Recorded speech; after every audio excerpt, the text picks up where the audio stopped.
Aujourd'hui, dans l'entre-deux lutins, Marvel United. Un jeu qui est sorti il y a quand même un peu de temps, c'était un jeu de 2020 je crois.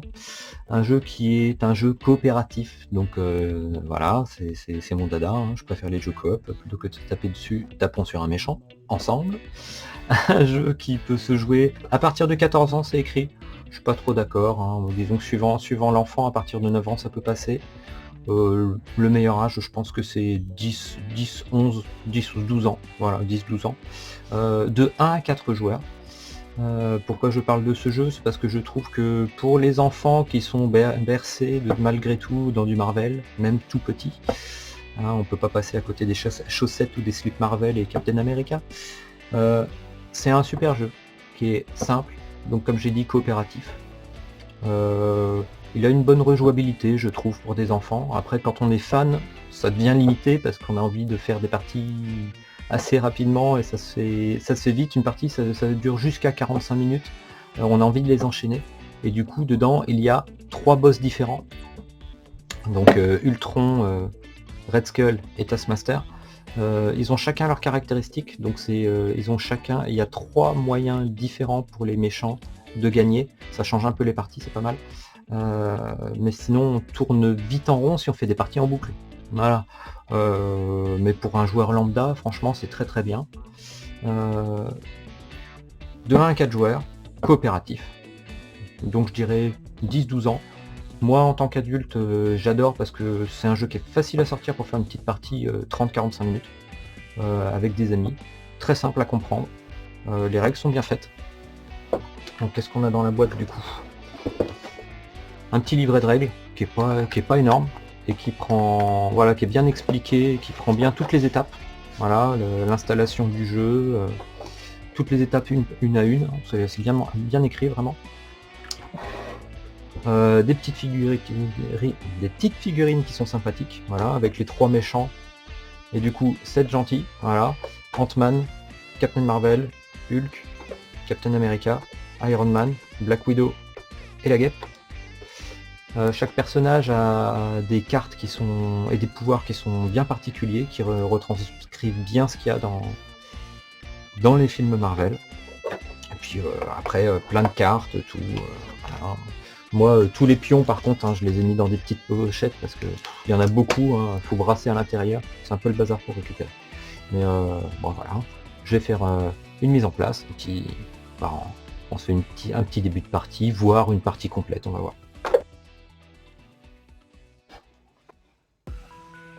Voilà, la mise en place est faite pour le jeu.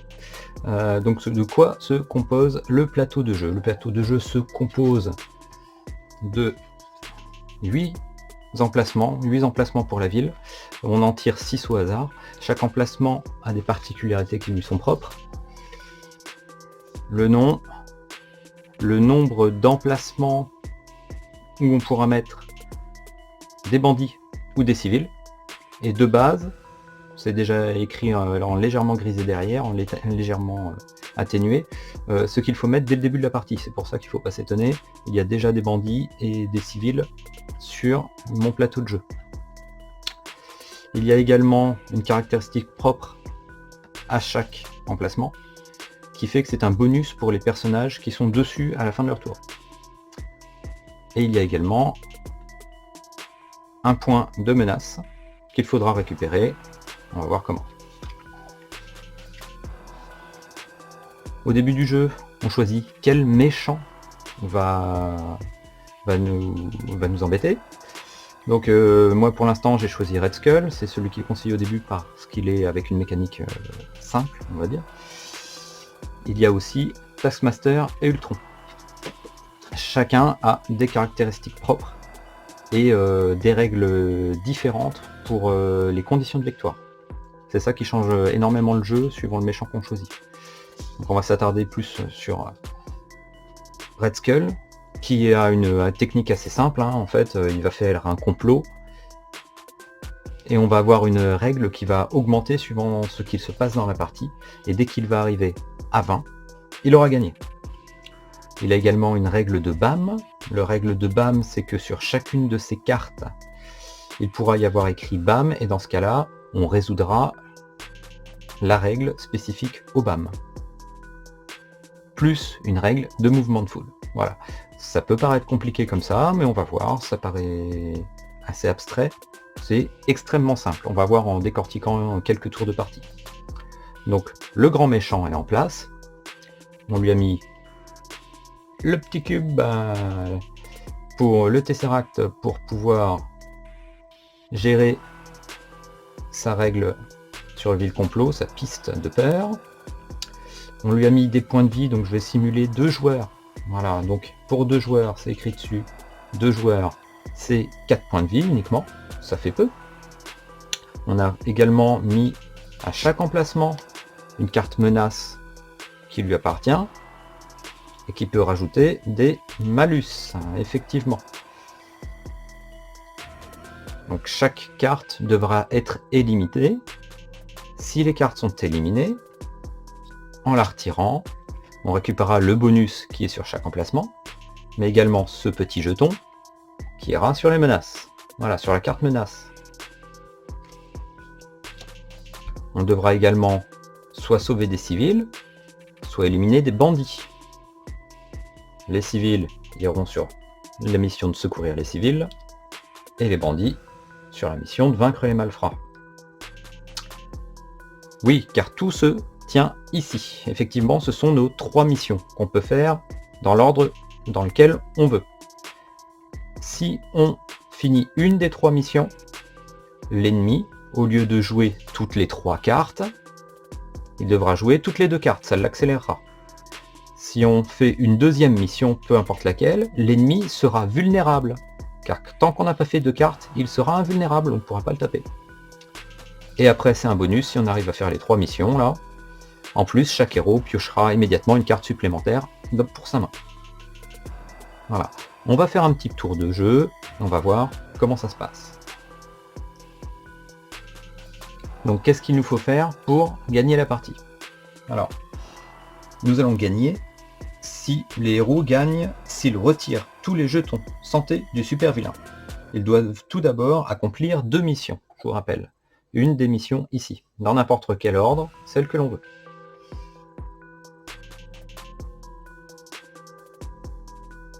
Par contre, les héros perdent lorsque le super vilain remplit les conditions du vil complot indiqué sur son plateau.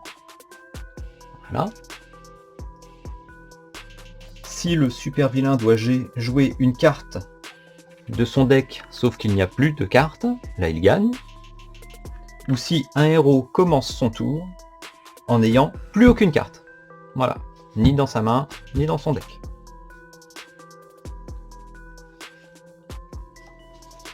Donc commençons la partie. Déjà, chaque joueur, donc on va donc, comme j'ai dit, simuler 2 joueurs. Chaque joueur choisit des cartes, enfin, reçoit des cartes.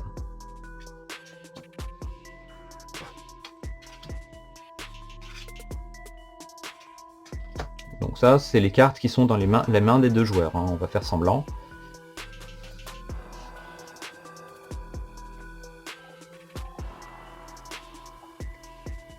Donc la partie va commencer. La partie commence d'abord par le tour du super vilain. C'est lui qui arrive en ville, c'est lui qui commence à faire le bazar, après avoir semé ses troupes un peu partout, ses bandits.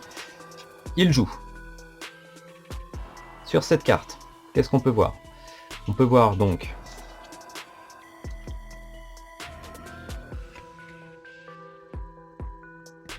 que Red Skull se déplace dans le sens horaire de 5 terrains.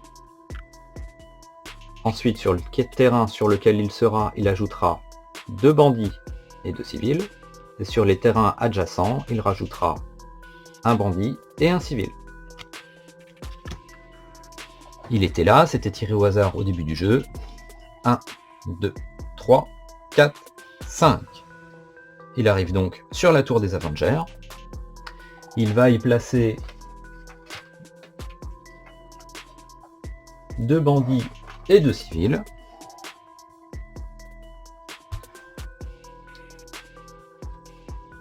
Voilà. Vu qu'on dépasse, cela fait 2 civils que je ne peux pas placer sur la carte, il n'y a plus d'emplacement. C'est écrit dans la règle de la carte mouvement de foule, s'il est impossible d'ajouter un jeton bandit ou civil sur un lieu, avancez de 1 sur la piste de peur, de 1 pour chaque jeton qui n'a pu être ajouté. Je n'ai pas pu ajouter 2 jetons, alors moi j'ai choisi que c'était les civils, hein. C'est à nous de choisir ce qui nous arrange. Voilà, donc là j'ai fait un peu aléatoirement, hein, mais normalement on choisit. Si ça dépasse, on choisit ce qu'on veut mettre si on a le choix. Donc du coup, 2 jetons, je rajoute 2 points sur sa règle. Et c'est comme ça qu'à la fin, s'il arrive à 20, il va gagner. Voilà. On peut voir également sur sa carte qu'il y a ce petit symbole. S'il était arrivé sur une case sur laquelle il y avait eu le symbole, comme ici, on aurait appliqué la règle. Voilà, là ce n'était pas le cas, là c'est un de ses acolytes. Et je laisse la carte ici. Maintenant, ça va être toujours au tour des joueurs de jouer. Au début, le méchant jouera une fois que 3 héros ont joué. Voilà. Donc on va commencer, on va dire que c'est Hulk en premier. Hulk d'abord pioche une carte. Ça c'est la même. Il est ici. On peut pas taper le super vilain tant qu'on n'a pas fait 2 des règles ici, donc ça n'aura aucun intérêt. Par contre, peut-être que le but va être de libérer un peu les civils et les bandits, les enlever de certains plateaux, parce que si on dépasse, la règle va vite augmenter. Par contre, dans mes cartes là, j'ai un déplacement ici. Alors ce que je vais faire, c'est que je vais utiliser cette carte. Donc je la prends et je la mets dans la continuité. On va faire comme si on avait toute une histoire qui va se dérouler ici. Alors c'est Hulk qui arrive. Sur la case, j'ai un symbole. Les symboles du jeu sont assez simples. On a des symboles avec un coup de poing, ça veut dire qu'on a le droit de faire un dégât. On a des symboles avec une flèche verte, ça permet de faire un déplacement. On a des symboles avec une étoile, c'est une action héroïque. Les actions héroïques servent à aller sur les cartes menaces par exemple. Au bout de 3, on peut enlever la menace. Ou alors une action héroïque sur un emplacement permet d'enlever un civil également. On a également des cartes avec ce symbole-là. Ces cartes-là, ce sont des jokers qui peuvent remplacer n'importe quelle action. Voilà, c'est les 4 actions de base des joueurs. Mais également, chaque personnage a des pouvoirs spéciaux. C'est ce qu'on a actuellement sur cette carte. Donc voilà toute la finesse de Hulk. Voilà, Hulk fracasse. Donc ça, c'est un pouvoir spécial de Hulk. Il inflige un dégât à tout sauf Hulk dans ce lieu. Ça veut dire à tout, il fait aussi un dégât à ses amis s'ils sont dans le lieu. Et ça défausse également tous les civils présents. Donc moi, je vais appliquer ça. Je vais mettre cette carte. Je peux donc me déplacer et utiliser ce sort spécial. Dans l'ordre que je choisis. Voilà. Donc je vais faire un déplacement. Et Hulk fracasse, j'inflige 1 de dégâts à tout sauf Hulk dans ce lieu. Donc 1 de dégâts, je peux enlever un bandit. 1 de dégâts, j'enlève un autre bandit. Je les mets sur la carte de mission Vaincre les malfrats. J'avais également Madame Hydra, qui est une acolyte de Red Skull. Je lui enlève un point de dégâts. 1 point de vie. Voilà. Et en plus, sur la carte, je défausse tous les civils présents sur le lieu. Donc je défausse, je ne mets pas ici, pour la mission, je défausse. Voilà, le tour de Hulk est terminé. Donc pour résumer, piocher une carte, utiliser une carte. Le joueur suivant pourra jouer de la même manière, piocher, jouer une carte, mais il récupère aussi l'action de son collègue précédent. Donc, je choisis une carte. Voilà.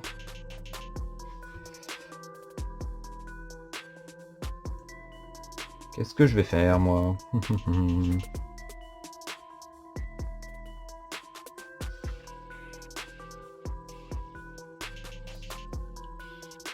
Ce serait bien que j'aille là-bas pour la prochaine fois quand même, pour essayer de vider un peu. Ben, c'est ce que je vais faire, du coup. Je vais utiliser cette carte. J'ai donc un déplacement, 2 déplacements, car on utilise l'action proposée par son collègue précédent. Par contre, on n'utilise pas le pouvoir spécial. C'était Hulk fracasse, Ant-Man, il s'est pas fracassé comme ça. Pas de cette manière-là, il a d'autres pouvoirs spéciaux. Donc j'ai 2 déplacements, et je vais utiliser mes 2 déplacements. Je suis pas obligé d'aller dans le sens horaire comme le boss, mais là c'est ce que je vais faire. Je vais faire 1, 2, pour que la prochaine fois, je pourrai libérer un petit peu ici. Voilà, on a joué un héros à jouer, 2 héros ont joué, on a le droit à ce qu'un 3e héros joue avant que Red Skull puisse jouer. Donc Hulk a à nouveau un tour. Hulk récupère une carte, encore un Hulk fracasse. Oui, il est très fin Hulk. Chaque personnage a vraiment ses particularités. Autant dans les pouvoirs spéciaux qui lui sont vraiment attribués et qui vont vraiment avec le personnage de Marvel, autant dans dans les actions qui sont proposées, Hulk va être un gros bourrin, faut avouer. Captain Marvel va bien taper aussi. Par contre, on a par exemple la guêpe, c'est du déplacement, Black Widow c'est particulier aussi. Enfin, voilà. Donc qu'est-ce qu'il va nous faire notre Hulk? Il va peut-être continuer de taper un petit peu notre Hulk pour essayer de taper Madame Hydra, pour libérer le pouvoir qui est en bas. Et ainsi, en tapant Madame Hydra, s'il arrive à la tuer, il va enlever ce petit jeton pour commencer à faire la mission des menaces. Est-ce que je commence à faire ça?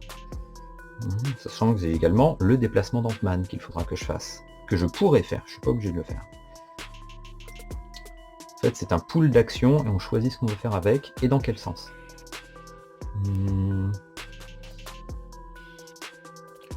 Oui, je vais commencer à faire ça. Au lieu de taper Madame Hydra, je vais plutôt essayer d'aller aider mon copain Ant-Man.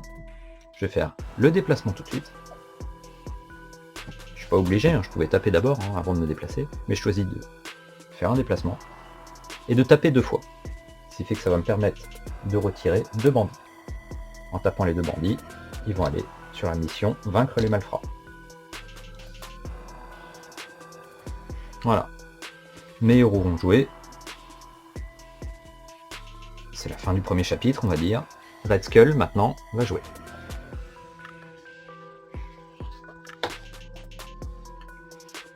Que fait notre Red Skull? Donc, du coup, on n'a pas encore vu ce symbole de BAM. Donc il va se déplacer d'une case, d'un lieu en sens horaire. Il va effectuer le BAM. On va voir ce que c'est. Et ensuite, il mettra 2 civils à l'emplacement où il est, un civil sur chaque zone adjacente. Donc il se déplace d'une case, il effectue le BAM, et le BAM, il est écrit sur sa carte, infliger 1 dégât à chaque héros sur le même lieu que Red Skull, et avancer de 2 sur la piste de peur. Il n'y a pas de héros sur l'emplacement de Red Skull, donc ça, ici, il n'y a pas de problème. Par contre, on peut voir qu'il y a des cartes également avec des BAM, ici, ici. Et donc on les résout aussi. Ici il n'y a pas de héros. Par contre ici il y a un héros. Infliger 2 dégâts à chaque héros sur ce lieu. Tout héros peut empêcher cet effet en recevant à la place 2 jetons de crise. Alors des jetons de crise, ce sont des petits points d'interrogation, tout bêtement. Et qu'est-ce que ça fera? Et ça fera qu'en fait Red Skull dans son deck, je le sais, il a une carte qui fait que à chaque jeton de crise sur des héros, il va avancer sa piste de peur. Voilà, c'est un autre moyen aussi pour qu'il avance sa piste de peur, autre que les civils et les bandits. Et sinon, qu'est-ce que c'est avoir des dégâts? Parce qu'on n'a pas vu de barre de vie ou de points de vie pour les héros. En fait, effectuer 2 dégâts sur les héros, c'est leur retirer 2 cartes qu'on remet dans le deck, qu'on remet dans la pioche. Ça veut dire que le choix sera beaucoup plus limité. Là, ils ont chacun 3 cartes. Ils n'en auront plus que une, et à chaque tour, ils en piocheront une. Donc ils n'auront plus que 2 choix. Si un héros n'a plus de cartes en main, il est KO. On couche son pion.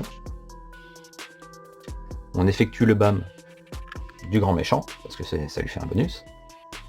Et au prochain tour du héros, on le remet debout, et il piochera 4 cartes, au lieu d'une. Voilà, pour repartir comme s'il était au début. C'est pas trop handicapant pour le joueur, entre guillemets, parce que du coup, il continue de jouer, il n'est pas éliminé. Mais par contre, c'est énormément handicapant pour la physionomie de la partie. Voilà. Donc qu'est-ce que je vais choisir? 2 dégâts sur chaque héros de ce lieu. Bah, c'est ce que je vais faire, je crois.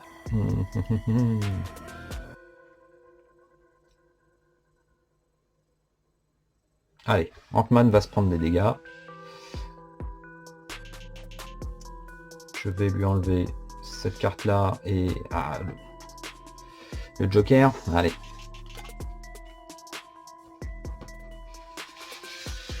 Je le remets à la fin. Mais par contre, Hulk, je vais le laisser comme ça. Et je lui mets 2 jetons de crise sur Hulk. Voilà. C'est 2 joueurs différents, ils choisissent pas la même chose. Red Skull a joué. Est-ce qu'il a une petite cible comme ceci, là où il est arrivé? Ce n'est pas le cas, donc on ne résout pas la carte ici. On rajoute 2 civils et un civil sur chaque case adjacente. Un ici et un ici. Et là on voit que les plateaux ils commencent bien à grandir. Donc si il n'y avait plus de place pour mettre les civils, j'aurais encore augmenté la piste. Je vais encore faire un tour, voire 2, mais je pense que là on a vu un peu la majorité des choses de la partie, on continue un petit peu.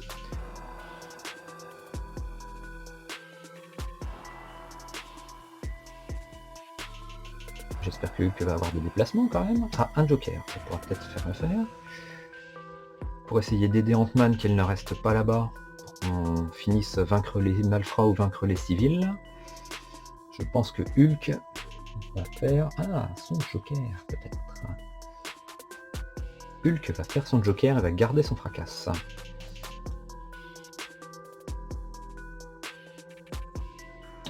Hulk fait son Joker pour se déplacer.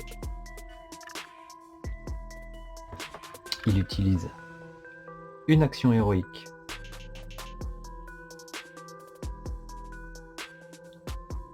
pour libérer un civil.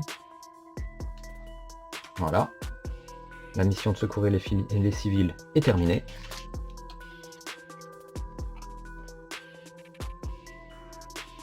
Hop. Donc maintenant, c'est déverrouillé. L'ennemi agira toutes les 2 cartes de héros. Donc juste après, Red Skull va jouer.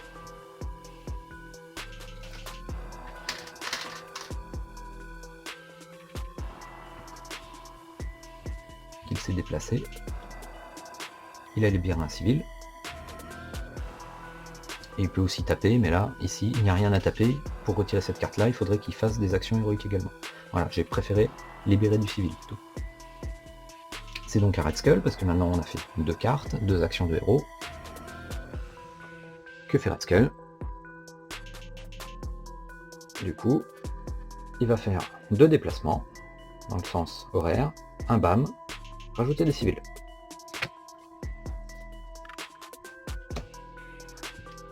1, 2, le BAM ici, il n'y a personne.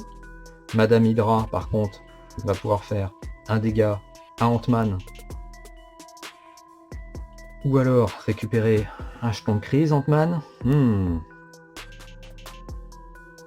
Ant-Man va être KO, on va jouer avec le KO là.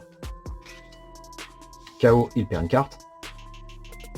Il ne jouera et il ne pourra se relever qu'à son prochain tour. Je rajoute du coup 2 civils comme c'est écrit sur la carte de Red Skull ici. et un civil sur la carte avant, un civil sur la carte après. Voilà. Maintenant, c'est au tour de Ant-Man du coup. Ça tombe bien, parce qu'Ant-Man, il se relève, il reprend 4 cartes. Au lieu d'en piocher une, il en pioche 4. Voilà. C'est pas si handicapant que ça, suivant comment ça se passe. Voilà. Avec une carte spéciale où il n'y a aucune action, mais il peut échanger cette carte avec n'importe laquelle de vos cartes face visible dans l'intrigue. La carte en question devient celle que vous avez jouée ce tour-ci. Bon, c'est un peu particulier, c'est pas mal. Ça permet d'aller chercher un gros joker.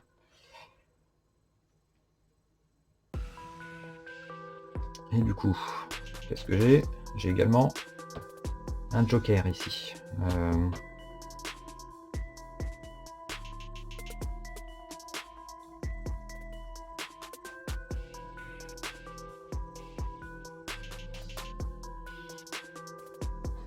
Je vais utiliser celle-ci. Je fais un déplacement et 2 jokers. Non. Ah mince. Ici j'ai plus grand chose à faire. Non, je vais libérer un... Non, je vais faire un déplacement ici. Je vais libérer un civil. Et je vais faire le joker de Hulk pour taper le malfrat. Voilà, j'y arrive. Hulk peut jouer. On voit qu'on se rapproche de la fin. Hein. Il va falloir vraiment que je tape très vite Red Skull parce que j'ai presque plus de cartes.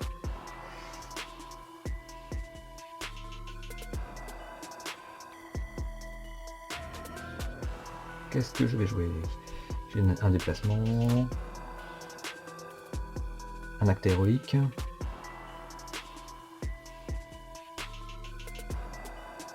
Eh bien, ce que je vais faire, c'est que je vais faire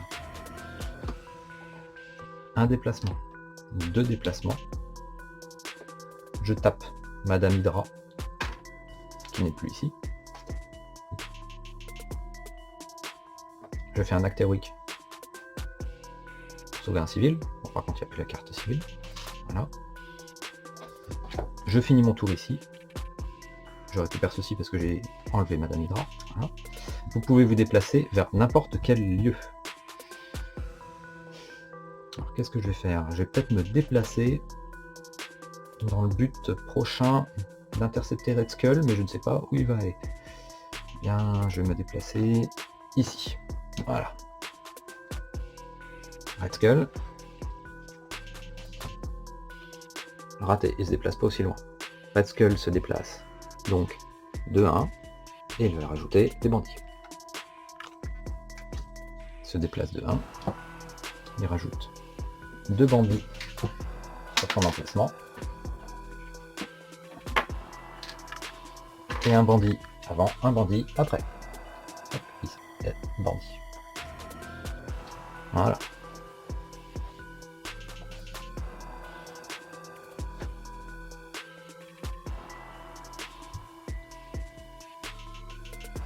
Que va faire Ant-Man? Ant-Man a un déplacement, un tapé.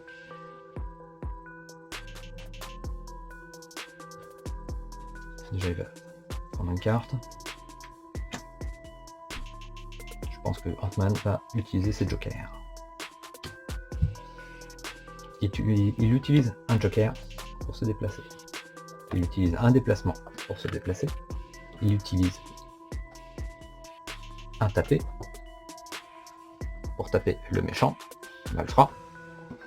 Il réussit donc la deuxième mission, vaincre le malfrat. Et désormais l'ennemi est maintenant vulnérable aux dégâts. On va pouvoir aller taper Red Skull. Du coup, il me reste un joker. Le joker, je vais l'utiliser pour me déplacer ou...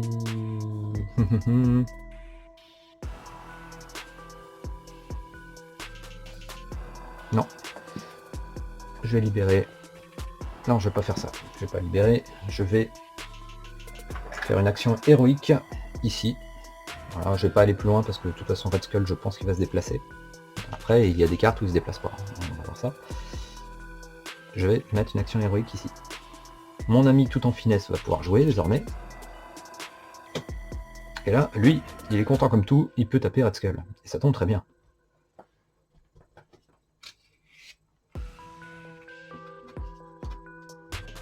Il a un déplacement. Il va ici. Il inflige un dégât à tout, sauf à lui-même dans ce lieu. Donc, un dégât à Bob, l'agent de l'hydre. Un dégât, il tue un bandit. Un dégât, il détruit un autre bandit. Et il enlève aussi un dégât, un point de vie, à Red Skull. Il lui reste les 2 jokers de Ant-Man. Avec ces 2 jokers, ici, il tape Red Skull 2 fois. Red Skull n'a plus qu'un point de vie avant de perdre. Voilà. Autour de Red Skull, qui va peut-être essayer de s'enfuir. Non, il ne va pas pouvoir fuir. Voilà. Car il ne va pas pouvoir se déplacer, il est à 0. Il utilise son pouvoir spécial Heil Hydra. Il défausse tous les civils d'un lieu contenant des héros et inflige un dégât à chacun de ces héros.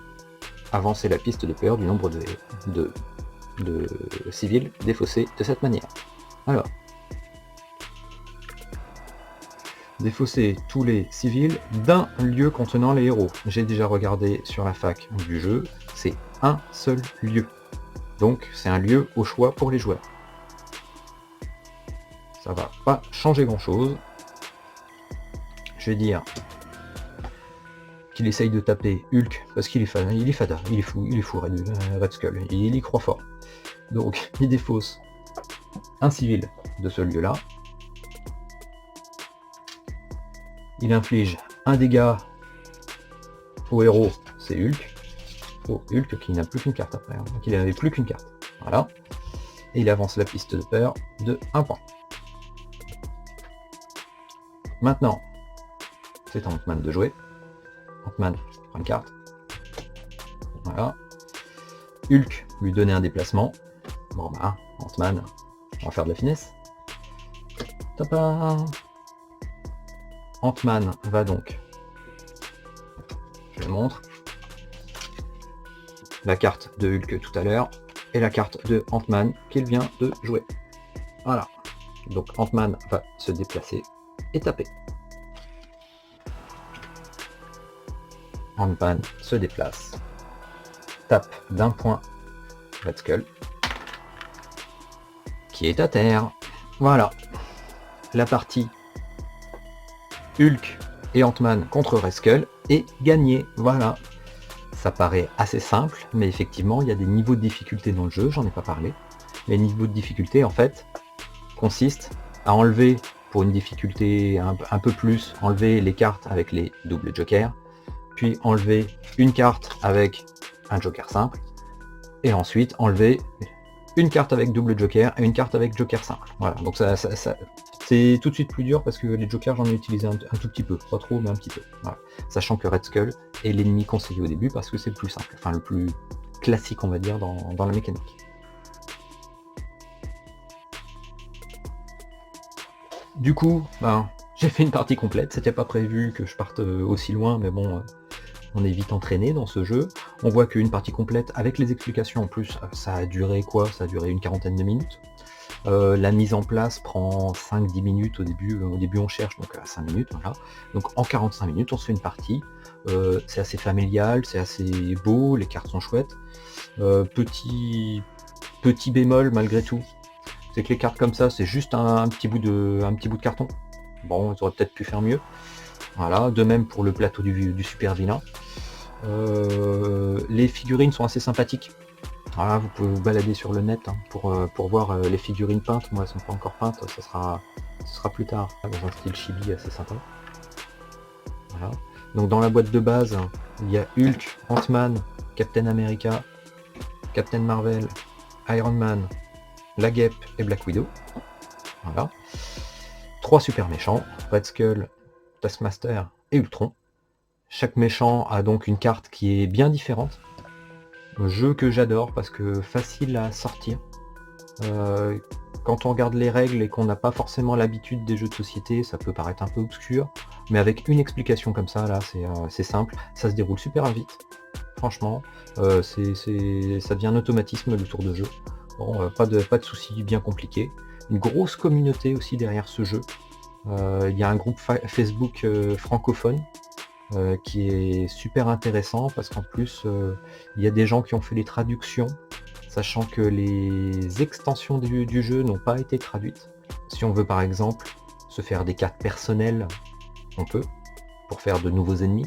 Il y a aussi d'autres ennemis qui ont été traduits, c'est assez sympathique. Voilà, et puis à la moindre question, la communauté aidera. Jeu que j'adore sortir ce jeu parce qu'il est simple, rapide, plutôt beau. Pour un jeu Marvel, c'est sympathique parce qu'il y en a énormément de jeux Marvel, celui-là je le trouve sympa.